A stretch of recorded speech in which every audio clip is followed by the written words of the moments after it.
Bien, os invito por un momento a pensar en nuestras oraciones. ¿Qué pedimos? ¿Qué solemos pedir?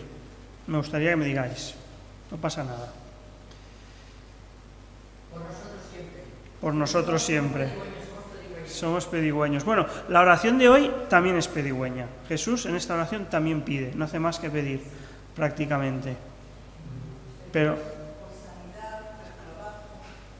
sanidad, por trabajo. Y si os fijáis, la lista de temas de oración refleja esas prioridades también, ¿verdad? Bien, pues en esta mañana, y luego también solemos, seamos sinceros, oramos por nosotros, si queréis nuestra familia, ¿no? Los que tenemos más cerca, luego a lo mejor ampliamos la iglesia y los que conocemos, y a lo mejor lo que va más allá, más lejos, ¿no? Por ejemplo, uno de los temas por los que pedimos es por la guerra en Ucrania, ¿verdad? ¿No os habéis dado cuenta que es como que la guerra de Ucrania es la guerra? Es como si otras guerras de más lejos o no estuvieran o fueran menos importantes, ¿verdad? Fijaos todas las facilidades que se han dado para que refugiados ucranianos puedan venir. Fantástico, genial. Pero hay de otros países que también están en guerra y las han pasado canutas para poder llegar. O sea, en el fondo, aunque no lo queramos reconocer, yo no sé si decir que somos un poco racistas o decir que cuando alguien es como nosotros, igual que nosotros, es como que nos sentimos más identificados con él. En cambio, cuando alguien es mucho más diferente que nosotros, ya incluso a simple vista, nos cuesta más identificarnos, ¿verdad? Cuando un atentado ocurre aquí, es grave, pero si el atentado ocurre mucho más lejos, ¿verdad? Pues sí nos afecta, pero ya no tanto y además lo asumimos. Bien, en esta mañana os invito a meditar juntos en la oración sacerdotal de Jesús.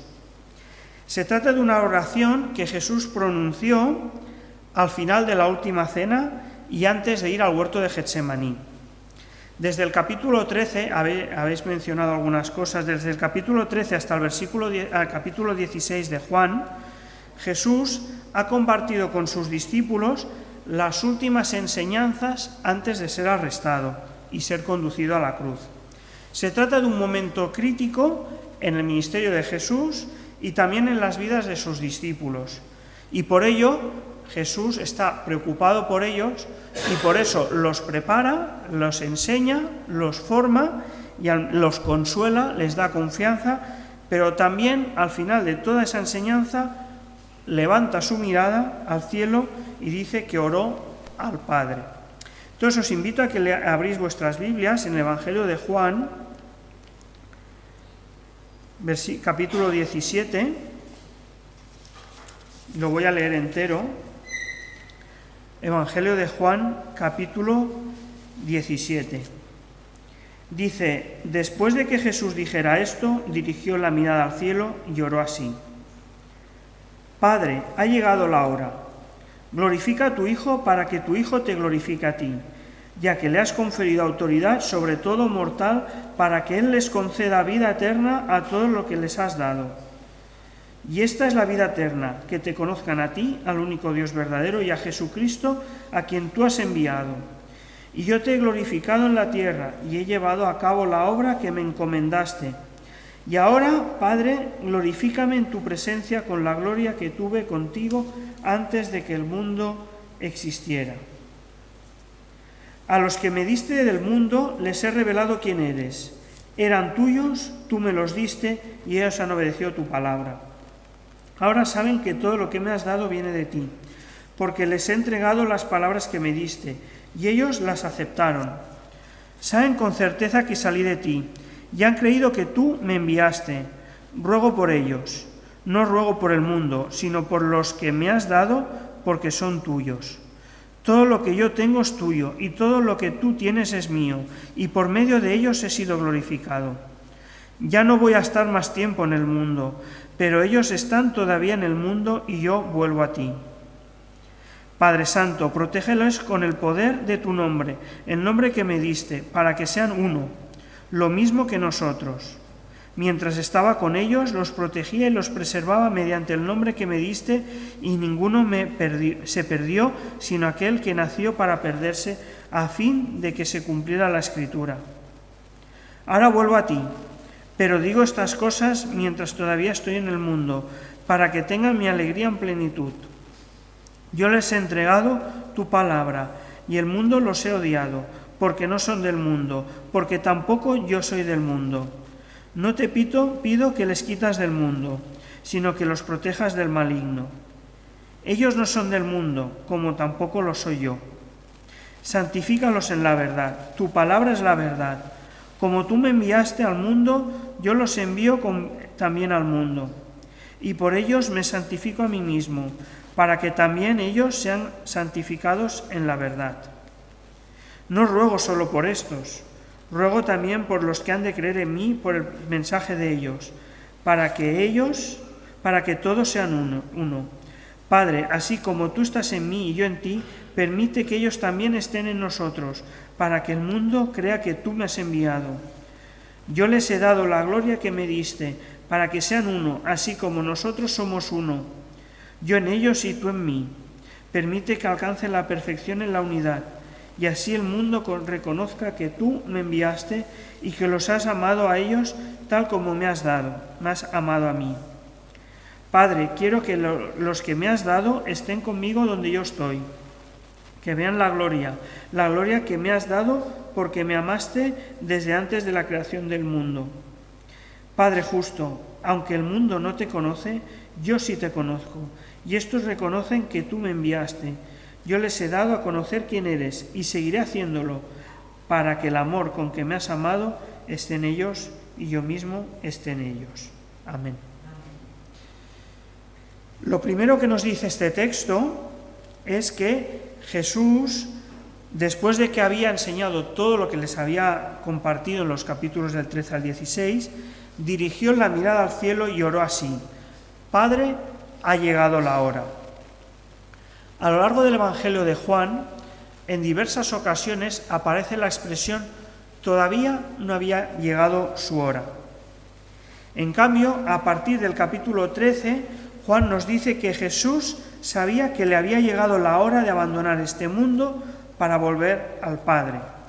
Y también dice el Evangelio, habiendo amado a los suyos que estaban en el mundo, los amó hasta el fin, o como otras versiones dicen, hasta lo sumo. Porque Jesús sabía que había llegado su hora y los amó hasta el fin, Jesús los preparó durante la última cena y finalmente oró al Padre. Oró al Padre porque sabía que había llegado la hora de despedirse de sus apóstoles, de sus discípulos, y porque los amaba hasta lo sumo. A esta oración, que solo aparece en el Evangelio de Juan, se le llama la oración sacerdotal porque es una oración de intercesión, como decía en la carta a los Hebreos. De todos los temas, porque es una oración muy profunda, es una oración que la lees y es muy fácil de dividir en partes, de hacer el esquema, al menos el esquema más sencillo, ¿no? Es primero Jesús pide por sí mismo, después pide por sus discípulos y finalmente pide por los que creen, por el testimonio de sus discípulos, es decir, por todos los que le van a seguir. Y luego al final hay unos versículos que podemos decir que es como si fuera el cierre. Pero cuando entramos en cada una de las partes, es profundísima y hay gran cantidad de temas, y de hecho la alabanza me ha ayudado mucho porque ha sacado muchos de los temas que hay en el texto.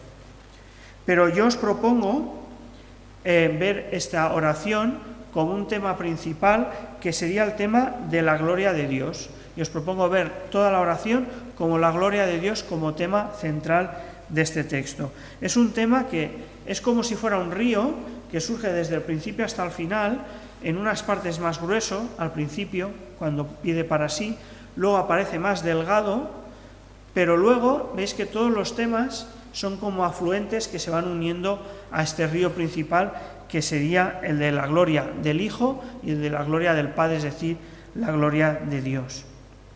Lo primero que pide Jesús para sí mismo, cuando Jesús ora para sí mismo, son los versículos del 1 al 5. Lo primero que pide Jesús al Padre es que lo glorifique a Él, es decir, a Jesús, para que Él glorifique a su Padre. Por tanto, no se trata de una petición egoísta, porque Él no busca la gloria para sí, sino que busca la gloria para sí para glorificar a sí mismo al Padre. Desde el principio del ministerio de Jesús, Jesús buscó siempre glorificar al Padre por medio de la obediencia, haciendo y diciendo todo lo que el Padre le había ordenado que hiciese. Por ejemplo, en Juan capítulo 4, versículo 24 dice: «Mi alimento es hacer la voluntad del que me envió y terminar su obra». Es decir, aunque obviamente él necesitaba comer como ser humano, pero él viene a decir que para él es mucho más importante que el comer, el cumplir la voluntad de su Padre. Tanto el Padre como el Hijo son glorificados por medio de la vida eterna. Ellos son glorificados a lo largo de la Biblia, podemos encontrar multitud de textos en que glorificamos al Señor por su creación, pero nosotros además podemos glorificarlo por la vida eterna que nos regala. La vida eterna nos dice que consiste en conocer al único Dios verdadero y a Jesucristo, su Hijo. Al dárnoslo a conocer, también nosotros lo podemos glorificar, y Dios es glorificado porque nosotros podemos conocerle a Él y por medio de Él la salvación. En todo el Evangelio de Juan se habla de la gloria de Dios. Ya en el capítulo 1, versículo 14, dice Juan que testifica que él y sus compañeros vieron la gloria del Hijo de Dios. De hecho, el Evangelio se escribió como un testimonio de la gloria de Dios que ellos vieron. Cuando Jesús realizó el primer milagro, el de convertir el agua en vino en las bodas de Caná, dice al final que cuando Jesús hizo ese milagro, Jesús reveló su gloria y sus discípulos creyeron en él. Vieron la gloria de Dios, ellos creyeron en él y con ello Dios es glorificado. De la misma forma ocurrió con todas y cada una de las señales que Jesús hizo, y particularmente lo podemos aplicar en el Evangelio de Juan. Juan se fija en 7 milagros a los que él llama señales, porque son señales para que el Padre sea glorificado, porque así es como nosotros lo conocemos y vemos cómo transforma el agua en vino, resucita a Lázaro, etcétera, etcétera. Así pues, Jesús, a lo largo de su ministerio, ha glorificado al Padre por medio de lo que ha hecho y por medio de lo que ha dicho. Y también va a glorificar Jesús al Padre por medio de la cruz. Con ella cumplirá al máximo la voluntad del Padre y vencerá al pecado. Él será quien herirá a la serpiente del Edén, tal y como Dios le había profetizado ya a Eva y a la serpiente. Poco después de que Jesús entrara en Jerusalén, Juan nos relata la visita de unos griegos que se interesaron por Jesús. Y en esa conversación Jesús les dijo que Él sería glorificado por medio de su muerte y de su resurrección. Jesús dice que Él va a ser levantado, diciendo, y dice el Evangelio de Juan, diciendo cómo iba a morir, y que al ser levantado a todos atraería a ellos. Nosotros, los judíos, los galileos, como hemos aprendido hoy en la escuela dominical, los gentiles, a todos nos atraería para formar un solo pueblo. Y con ello, con su muerte y su resurrección, Jesús terminaría de glorificar al Padre. Y ahora Jesús le pide al Padre que ahora lo glorifique a Él, recuperando la gloria que Jesús tenía desde antes de la fundación del mundo. Dice Jesús en la oración que Jesús ya lo había glorificado, a pesar de que aún había muerto en la cruz, porque como él tenía la seguridad de que lo iba a hacer, lo puede decir en verbo pasado, como las profecías también lo hemos visto que ocurre, y además un pasado completo que transmite que ya lo ha completado. Volviendo otra vez antes a lo que os decía del encuentro entre Jesús y los griegos, deciros que Jesús mismo pidió al Padre que su nombre fuera glorificado, y se oye una voz del cielo como de trueno que dice: yo te he glorificado en la tierra. Perdón, es que me he pasado. Dice: ya lo he glorificado y volveré a glorificarlo. Es decir, que el Padre glorifica al Hijo y el Hijo glorifica al Padre. Fijémonos que la prioridad de Jesús en su oración es que el Padre sea glorificado mediante la obediencia de Jesús y que el Padre lo glorifique también a Él. Es decir, Él no pone como prioridad una petición concreta como una sanidad o como un trabajo como nosotros solemos hacer, sino Él pone por encima que el Padre sea glorificado y por medio de la glorificación del Hijo, que la vida eterna llegue a todos nosotros. Esa es la prioridad de Jesús por medio de la oración sacerdotal. A continuación, los versículos 6 al 19, Jesús pide por sus discípulos. Ellos han escuchado las palabras de Jesús y las han creído, y al hacerlo han reconocido que Jesús viene de parte de Dios. Y por medio de ellos, Jesús dice que Él ha sido glorificado. Es decir, Jesús mismo ha sido glorificado por medio de sus discípulos. Al seguirle, sus discípulos ya están dando testimonio de que creen en Jesús y en lo que Él dice. Pensemos en todos aquellos que abandonaron todo, sus trabajos, sus redes, Mateo abandonando su puesto como publicano y siguiendo a Jesús por todas partes. Todo su entorno familiar y social vieron que esas personas daban fe y daban credibilidad a lo que el Señor Jesús estaba enseñando, y por medio del testimonio de sus discípulos, Jesús estaba siendo glorificado. Algunos de ellos trajeron a sus parientes y amigos. Por ejemplo, en el Evangelio de Juan, el capítulo 2, encontramos que Andrés trajo a su hermano Pedro y que Felipe trajo también a Natanael. Algunos de los discípulos vinieron porque otros les habían hablado, y con ello Jesús estaba siendo glorificado. Por todo lo que habían hecho sus discípulos, creer en Jesús, testificar de Él con su vida, por todo ello Jesús dice que el mundo los odia, porque en el mismo momento en que ellos están siguiendo a Jesús, dejan de pertenecer al mundo y pasan a pertenecer a Jesús y al Padre. Y sin embargo, aunque ya no son del mundo, siguen estando en Él. Y cuando el Hijo Jesús parta con el Padre, sus discípulos permanecerán en el mundo. Y con ello, estos discípulos van a vivir en constante tensión entre no ser del mundo y estar en Él. Cuanto más quieran obedecer al Padre, más el mundo los va a rechazar. Cuanto más quieran ser aceptados por el mundo, más infieles serán al Señor. Os voy a poner un ejemplo que nos puede servir de ejemplo a nosotros, de buen equilibrio entre no ser del mundo y estar en él. Y es el ejemplo de Daniel y sus amigos. Fueron personas que fueron sacadas del pueblo de Israel para ser llevadas a un pueblo extranjero, un pueblo extraño, un pueblo pagano, y luego ellos tuvieron, por ejemplo, que ser fieles al Señor. Por ejemplo, cuando tenían que comer carne del rey, lo rechazaron para no contaminarse. Cuando se les exigía que se postraran ante un ídolo, cuando no podían orar, ellos en todo fueron fieles al Señor. Sin embargo, en aquello que no era fundamental para su fe con el Señor, fueron capaces de adaptarse a la cultura del mundo que los rodeaba. Por ejemplo, fueron capaces de aceptar que se les cambiara el nombre. Para un judío, su nombre era muy importante, porque le identificaba, y de hecho sus nombres tenían nombres, significados muchas veces relacionados con Dios.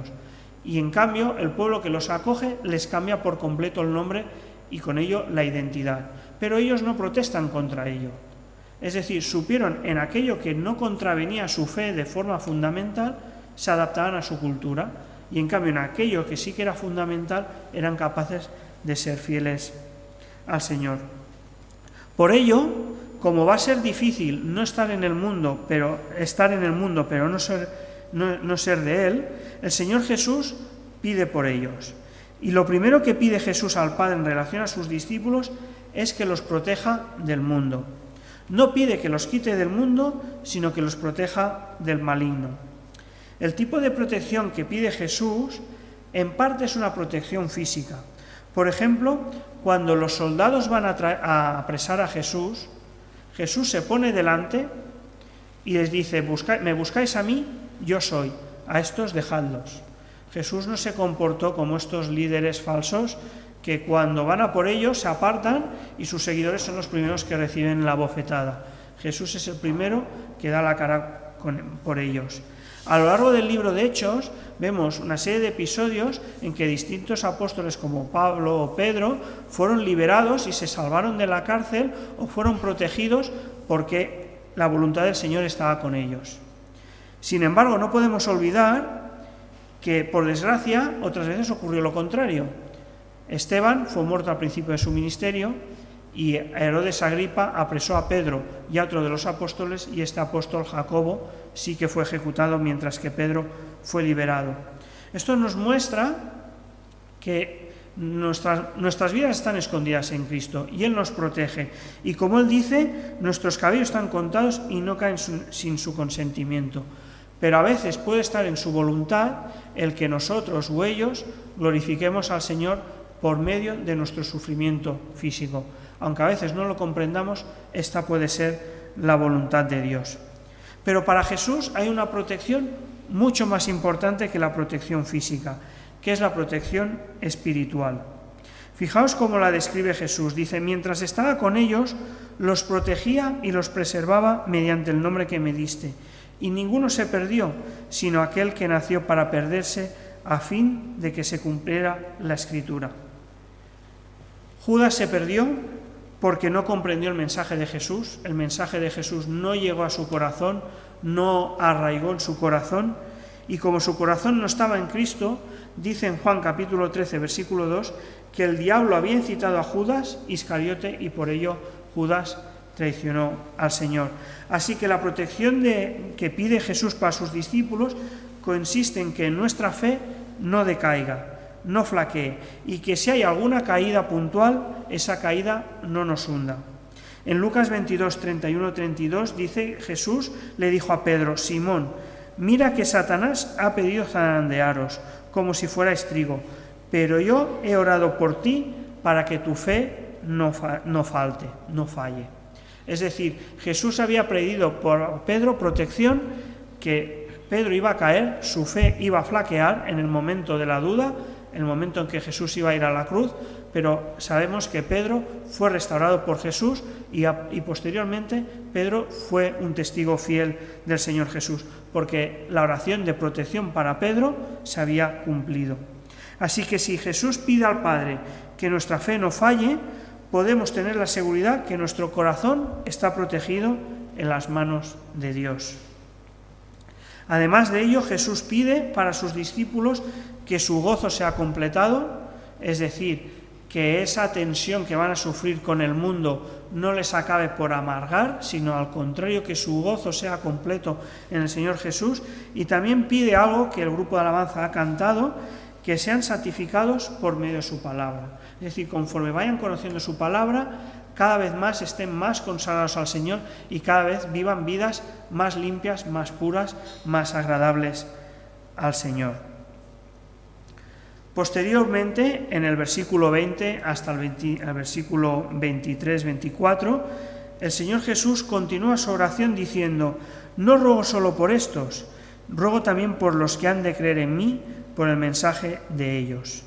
Así que la noche en que Jesús iba a ser entregado para morir, también pensó en ti y en mí. Así de grande es el corazón de Jesús. Y debemos de decir que todas las peticiones que el Señor Jesús ha hecho hasta ahora a sus discípulos también son aplicables a nosotros, porque fijaos cómo lo dice el texto. No ruego solo por esto, es como diciendo, no solo ruego protección por los míos, sino por los que van a creer en ellos. No solo pido que su gozo sea cumplido, sino también el gozo de todos los que van a creer en mí. Es decir, que todas las peticiones que hemos leído hasta ahora son aplicables a nosotros. Y no creo que el Señor Jesús dijera estas palabras en genérico como a veces nos hacemos nosotros, ¿no? Pedimos por Ucrania, por todo el país, pero no podemos pensar en cada uno de ellos, ¿verdad? Pedimos por nuestros hermanos que sufren persecución y a veces sabemos de un caso concreto y nos acordamos, pero en general pedimos por todos ellos en general. Yo estoy convencido que en la mente enorme de Cristo estábamos tú y yo por nombres y apellidos. Porque fijaros que en el corazón infinito de Jesús, cuando en el Salmo 139, cuando se nos dice que el Señor dice: examíname, Señor, y observa mi corazón, ahí se nos dice que el Señor nos conoce y nos observa desde que estábamos en el vientre de nuestra madre. Es decir, cuando nadie nos conocía, el Señor ya nos conocía. Y además también se nos dice que Jesús le era necesario pasar por Samaria, aunque fuese solo para hablar con una mujer samaritana. Y eso es algo que ningún maestro en aquel tiempo hubiera hecho.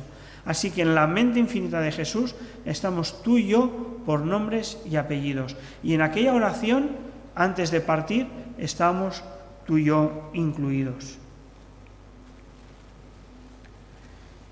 Jesús también ha compartido, una de las cosas que dice en la oración acerca de nosotros, es que Jesús también ha compartido su gloria con nosotros. Dice, yo les he dado la gloria que me diste. Nosotros también hemos experimentado la gloria de Jesús por medio de su palabra, al conocer las señales, por ejemplo, del Evangelio de Juan y toda su obra, recibimos su gloria porque la conocemos, y también la hemos experimentado a través del testimonio de algún hermano, a través de alguna bendición que hemos recibido a través de ellos. Por ejemplo, si vamos a visitar a Reyes, allá al hogar donde está, pues de alguna manera ella recibe la gloria de Jesús por medio de nosotros. Y también por medio de Jesús directamente, por medio de la comunión con Él. Y dice Jesús, yo les he dado la gloria que me diste, para que sean uno, así como nosotros somos uno, yo en ellos y tú en mí. Permite que alcancen la perfección en la unidad, y así el mundo reconozca que tú me enviaste y que los has amado a ellos tal como me has amado a mí. Jesús nos ha compartido su gloria para que seamos uno en Él, y esto quiere decir que tengamos comunión completa en Él, y también para que seamos uno los unos en los otros, para que nuestra comunión como hermanos sea completa. Es decir, que Jesús nos comparte su gloria con el propósito de que estemos en comunión con Él y en comunión entre nosotros. A nosotros no nos corresponde, es decir, esa unión que el Señor crea al compartir su gloria, al darnos el privilegio de ser un solo pueblo, de ser una familia, el privilegio de ser llamados hijos de Dios. Por medio de este privilegio experimentamos la gloria de Jesús. Nos ha dado ese privilegio y nos ha hecho un solo pueblo.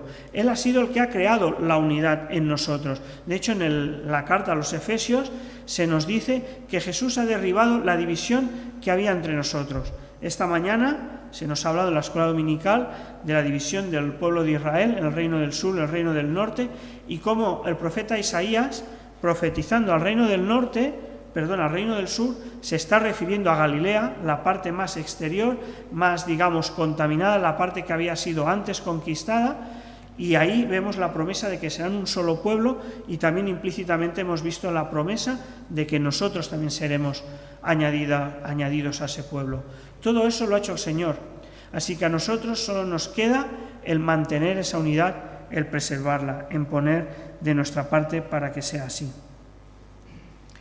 Jesús termina su oración en los versículos 24, 25 y 26 y cada uno lo interpreta a su manera, pero yo entiendo que esta parte de la oración ya es para todos, es para sus discípulos y también para todos los que creemos en Él. Dice el versículo 24, Padre, quiero que los que me has dado estén conmigo donde yo estoy, que vean mi gloria, la gloria que me has dado, porque me amaste desde antes de la fundación del mundo. Aquí podemos ver que el propósito final de la oración del Señor Jesús es que todos aquellos que creemos en Él, algún día podamos estar con Él y podemos ver la gloria que el Señor Jesús tenía desde antes de la fundación del mundo y que el Señor Jesús recuperó al ascender a los cielos. Fijaos cómo la gloria es lo primero que pide Jesús. Señor Padre, glorifícame a mí para que tú seas glorificado. Después ha dicho que sus discípulos la han glorificado a Él por medio de su testimonio. Luego nos dice que a nosotros hemos recibido su gloria, la hemos experimentado, la hemos vivido, y ahora nos dice que le pide al Padre que nosotros, porque a fin de cuentas la gloria que hemos visto del Señor Jesús es parcial. Sus discípulos vieron algunos milagros, vieron alguna muestra, nosotros también, pero cuando estemos con Él la veremos de forma completa, de forma plena. Y ese es el propósito final de la oración del Señor Jesús. El Señor Jesús quiere que seamos protegidos, que nuestra fe no falle para que veamos su gloria. El Señor Jesús quiere que nosotros estemos unidos para que veamos su gloria, que nos santifiquemos en su palabra para que terminemos viendo su gloria. Para que esto ocurra, como os digo, es necesario que se cumplan las otras peticiones que el Señor Jesús ha hecho antes. Jesús hizo en su ministerio en la tierra todo lo que estaba en su mano para que nosotros podamos acceder a su gloria. Ya le pide al Padre que ese ministerio tenga continuación. Dice los versículos 25 y 26, Padre justo, aunque el mundo no te conoce, yo sí te conozco, y estos reconocen que tú me enviaste. Yo les he dado a conocer quién eres, y seguiré haciéndolo, para que el amor con que me has amado esté en ellos y yo mismo esté en ellos. Jesús mismo está dispuesto a seguir haciéndolo, a seguir cumpliendo lo que está pidiendo en su oración, concretamente dando a conocer a su Padre, para que experimentemos su amor y sigamos unidos a Cristo. Ahora yo os pregunto, ¿Jesús ha pedido por él, por sus discípulos y por nosotros? ¿Y por el resto del mundo? ¿Está pidiendo el Señor Jesús por ellos? En el versículo 9 dice, ruego por ellos, no ruego por el mundo, sino por los que me has dado, porque son tuyos. Dicho así, parece que el Señor Jesús no esté pidiendo por el mundo. Yo creo que está diciendo, ahora me estoy fijando en mis discípulos. Pero fijaos que en su oración dice, como tú me enviaste al mundo, yo también los envío a ellos al mundo. Si el Padre está pidiendo al Padre, Jesús le está pidiendo al Padre que no aparte a sus discípulos del mundo y pide que los envíe al mundo, es precisamente porque el Señor Jesús está esperando que sus discípulos completen la obra de llevar el mensaje al mundo, de compartir su gloria al mundo, para que otras personas también lo puedan conocer a Él y disfrutar de su gloria. Y fijaos que dice también, permite que alcancen la perfección en la unidad y así el mundo reconozca que tú me enviaste y que los has amado a ellos como me has amado a mí. Es decir, si el Señor quiere que nosotros estemos unidos, es para que el amor de Dios sea reflejado y que otras personas lo puedan conocer a través nuestro. Así que en su oración estaba incluido el mundo, puesto que si Jesús no quiere quitarnos del mundo, quiere proteger nuestra fe y que nuestra unidad sea perfecta, es para que el mundo conozca al Señor Jesús y reconozca que Él es el Salvador del mundo. Me gustaría concluir con 4 aplicaciones. La primera es que observemos a esta oración como un ejemplo de vida de oración en Jesús. He empezado haciendo reflexionar en cómo no son nuestras oraciones, ya os invito a pensar en cómo es la oración de Jesús. Durante la última cena Jesús había hablado a sus discípulos acerca de la vid y los pámpanos, de las muchas cosas que las enseñó. Una de las que todos recordamos es la parábola de la vid y los pámpanos. Con ello, el Señor Jesús enseña a sus discípulos que debemos permanecer en comunión con Él. Para ello debemos obedecer su palabra, debemos permanecer unidos en su amor y dice entonces que todo lo que pidamos en su nombre, el Padre nos lo dará. Y a veces esto lo interpretamos como un cheque en blanco para pedir lo que queramos y el Señor nos lo dará. Fijémonos en la oración de Jesús. Jesús está en perfecta comunión con el Padre. Démonos cuenta cómo Jesús se refiere al Padre. Constantemente lo llama Padre, Padre amado, Padre santo, Padre justo. Continuamente hace referencia, todo lo mío es tuyo, todo lo tuyo es mío. Habla de una comunión perfecta.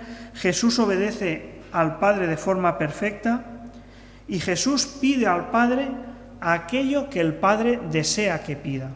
Como está en perfecta comunión con Él, Jesús también somete a la voluntad del Padre sus peticiones en oración.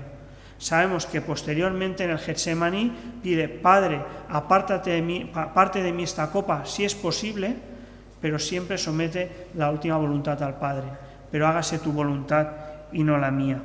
Y es por ello que el Padre responde la oración a Jesús afirmativamente, concediéndole lo que Jesús pide.